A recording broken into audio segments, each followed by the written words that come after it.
I wanted to share some parts of my routine from post shower. So mornings or even evenings after I shower.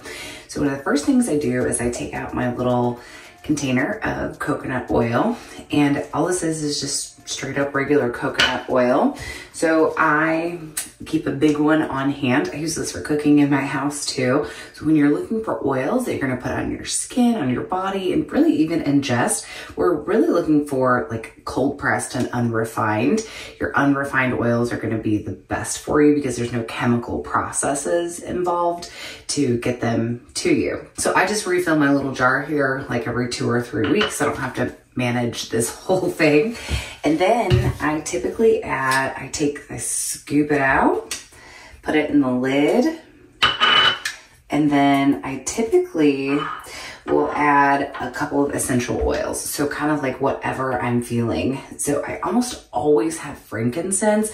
This is so great for nervous support. It is just like an overall healer. Frankincense is, I don't know, I don't really want to go a day without frankincense. It's funny, I've had a couple people smell it lately and they're like, "Ooh, like that's strong. I don't know if I like it." And then it kind of grows on you. And I have like a theory that's because like our body really needs it. So I will put usually, because I'm putting on my whole body, I will put probably 4 drops of frankincense in. And then the lavender. So I think a lot of people think of lavender for sleep, and it's definitely great for that, but it's also really good for like brain support. And really, I tend towards the anxious side. It kind of can just take a little bit of that edge off. So I will put about 4 drops of lavender too. And who doesn't like the smell of lavender, right? So I've got my oils in my lid, and then I just do like a little like mix up with my fingers. And some of the first places I put them are in the areas where your lymph nodes are concentrated in your body. So I usually put them like on my neck here. I will put them like in my armpits and kind of under my breast folds, and then like in my inner thighs. That's usually where like I know the oil's kind of sitting on top here and the most concentrated, and that's so it can kind of get working in my system as quickly as possible. When you kind of concentrate around those lymph areas, you can kind of notice a little bit more of the healing properties that come with the oils. So yes, they're great for like adding scent to natural beauty products, but they also have medicinal properties. So I really like those. And then for my face, what I will do is, because frankincense it's kind of the king of oils, it's also like the top of the price point for oils. So I will mix up a 10 milliliter roller, and I do about 1/5, which is usually like 25 drops of essential oil in it. And then I fill the rest with like liquid coconut oil, and that's what I put on my face. So I will do this roller here, and I will kind of put it in the areas where wrinkles tend to hang out for ladies. Frankincense is great for inflammation. It's great for scar removal. It's great for wrinkles. So that is why I've like added it in addition to the coconut oil. And I feel like my skin looks pretty good. And for me, it doesn't distribute the full amount of oil I want for my face, but I've got the concentrate here. So then I dip into my little oil container and kind of finish the rest of my oil. So when I was going through crazy gut stuff, which would result in bright red rashes on my face, I really had to cut back on like anything I put on my body. My immune system was in such a state that it was just responding to like anything. And so that's where I kind of just pared things way down. But what I found is I really don't need as many products in my routine as I thought I did. And the things that I thought were doing certain things like maybe weren't as effective as I thought they were. Spoiler alert. So next, I want to talk about like oral care. So this is a fluoride-free toothpaste. I know there's like debate over that kind of stuff, but really this is like flavored with essential oils instead of fake flavors. Doesn't have any dyes or anything like that. We actually swallow toothpaste when we like, nobody thinks they do, but you do.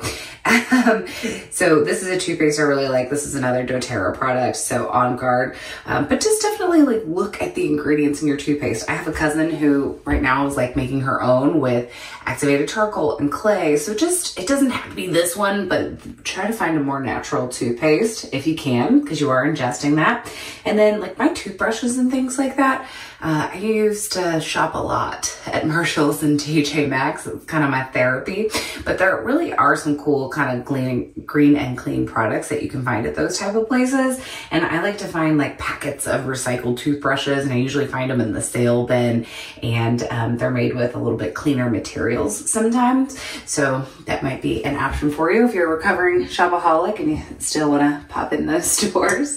So we have that. And let's see, soap that I keep around. I have like the On Guard foaming, and I like to find, it's one of the things I like to find at local farmers markets is soap. And I can't always speak for the essential oils that they'll use in their soap, but I make sure that they don't have fragrance. Fragrance is a hormone disruptor.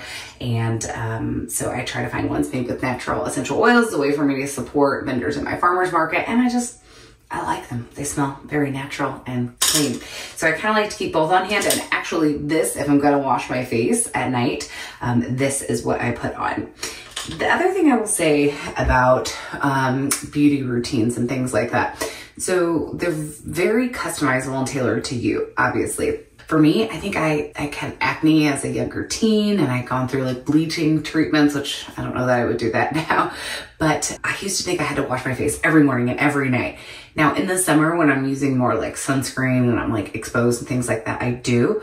But if I don't shower every day, I don't always like wash my face at night. And I've actually, you know, I'm in my 30s, wherever you are in your life, it might be different for you, or if you wear a lot of makeup, you should take that off. But typically, like I just kind of rinse my mascara, and I don't really have to do a lot else to my skin. But that's just something to think about. Like, I just want to encourage you to think about, you don't have to follow particular beauty routines just because that is the way the beauty industry tells us. If you have to wash your face every morning and every night, they're gonna be able to sell you more face wash. As far as beauty routines go, one of the hardest things that I've had a hard time replacing is mascara. I still haven't found one I like. And I just want to say that to kind of like give you grace, like with a clean beauty routine or a clean eating routine, is you may have just a product or two that like you haven't found a replacement for, but I'm always on the lookout and I'm always trying new things. But I use this Clinique. It's hypoallergenic, so I do like that. And another thing, I change it like every month and a half. I think a lot of us keep our beauty products a lot longer than we need to. And I notice when my eyelashes start itching, that's because of like the buildup of bacteria in the mascara. So that is one that I will change out. And then I found this Burt's Bees concealer. I don't even know if they make it anymore, years ago. If I have like a blemish that I need to address.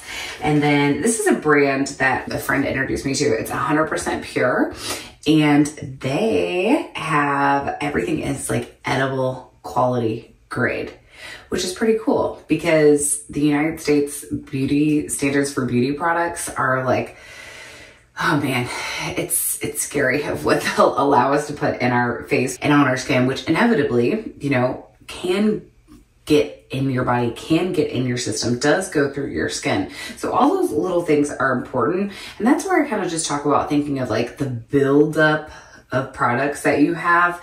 If you got a couple here or there, you're probably okay, but we don't want to be constantly bombarding our system with chemicals and fillers and things like that. Here I am, bronzed and mascaraed. I really like the 100% pure products, definitely like their powdery products, but they like, this is bronzer, that's what I've got on, but they do have a full lineup. I have a promo code for you guys below for that. If it's something you want to give a try for an edible quality, which basically means like if you'd eat it, obviously it's good for your skin, right? So that's kind of that's a pretty high standard to hold ourselves to for our beauty and body products, but it's definitely something to kind of think about.